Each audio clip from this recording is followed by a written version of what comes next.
మోదీ భజన తప్ప వీళ్ళకి ఇంకో ఆర్గ్యుమెంట్ లేదు. పోనీ మోదీ అన్న 400 వచ్చేదా, రాలేదు. వాళ్ళు ఏంటి చావు తప్పి కన్నులొట్టబోయినట్టు అక్కడ చంద్రబాబు నాయుడు గారు ఇటు నితీష్ గారు ఉన్నాడు కాబట్టి ఈయన గవర్నమెంట్ ని ఫామ్ చేయగలిగాడు, దుస్థితిలో ఉన్నాడు.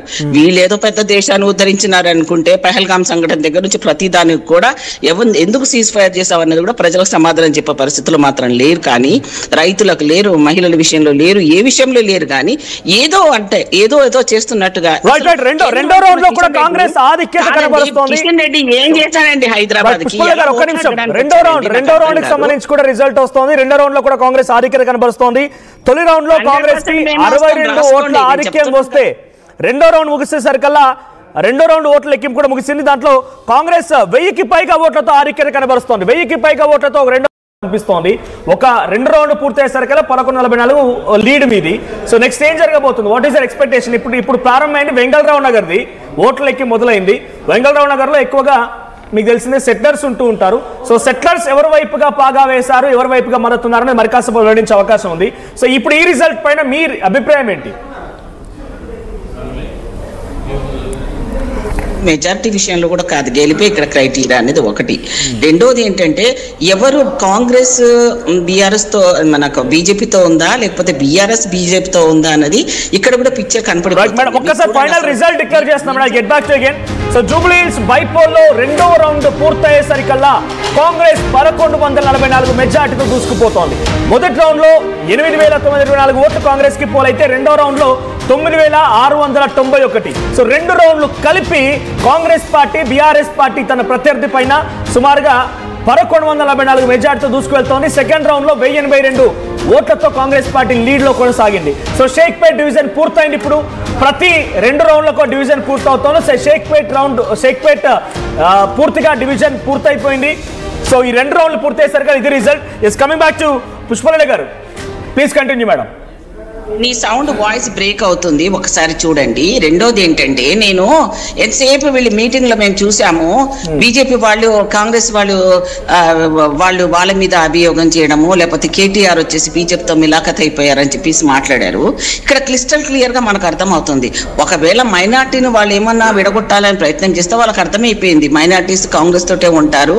అయినా కూడా ఏదన్నా స్ప్లిట్ చేద్దాం అనుకొని కిషన్ రెడ్డి గారు కేటీఆర్ గారు ఇద్దరు అనుకొని, లేకపోతే అక్కడ బీజేపీకి అసలు ఓట్ బ్యాంక్ లేదండి, అసలు సవ్వాలే లేదు. ఆ రెండు ఏరియాస్ లో ముస్లిం ఏరియాలలో బీజేపీ రావడం అనేది ఊహించదగ్గది కాదు. అంటే నాకు ఒకటి అర్థమైంది ఏంటంటే జనాలలో ఈ కొంతమందిని వాళ్ళని అలా చేసి ఆ హిందూ ఓట్ బ్యాంకులను ఇద్దరు డైవర్ట్ చేసుకున్నారేమో బీజేపీ వాళ్ళు. కానీ అయితే ఇంటర్నల్ గా కూడా అంత ఖచ్చితంగా మేమే గెలుస్తున్నాం కేటీఆర్ చెప్పి కాలర్ ఎగరేసిన వాళ్ళకి మరి బీజేపీ వాళ్ళకి ఎలా ఓట్లు పడ్డాయని ఒకసారి కేటీఆర్కి సమాధానం అడగండి మీరు.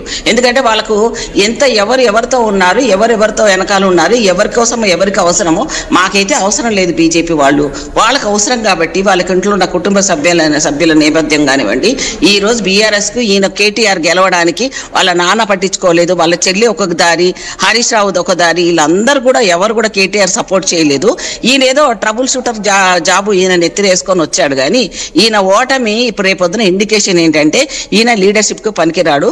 వాళ్ళ నాన్నని ఏదో జనాలు ఆ మధ్యలో ఏదో మోసపోయామో ఏం చేశామో, ఆ 2 సార్లు ముఖ్యమంత్రి చేశాము అందరం కలిసి. కానీ ఇప్పుడు వాళ్ళకి బీఆర్ఎస్ లకు ఛాన్సే లేదు. కాబట్టి ఫ్యూచర్ లో కూడా ఎక్స్పెక్ట్ చేయడానికి లేదు. బీఆర్ఎస్ బీజేపీతో కలిసి ఉందనేది ఇక్కడ అర్థమైపోతుంది మనకి. సో మళ్ళీ ఇప్పుడు ఈ రిజల్ట్ చూసి మళ్ళీ మీరు బీజేపీ బీఆర్ఎస్ కలిసిపోయి అంటున్నారా? 100% నేను చెప్తున్నాను కదా, లేకపోతే వాళ్ళకి ఓట్ బ్యాంక్ లేదమ్మా. అక్కడ మేము తిరిగాము, ప్రతి వాడవాడలు అందరిని అడిగాము, అసలు సర్వే చేసాము మీ రిపోర్టర్స్ కంటే ఎక్కువ. మాకు కనపడింది ఏంటంటే వీళ్ళు ఏదో చేసేస్తామని హిందువులని కొంతమంది మా దళితులని వాళ్ళని వీళ్ళని బొట్టు పెట్టేసుకుని హిందూ మతంలోకి రండి అది ఇదని చెప్పి ఎవరిని ఎక్కడ పెట్టాలో వాళ్ళు అక్కడే పెడతారు, కులం పరంగా మతపరంగా.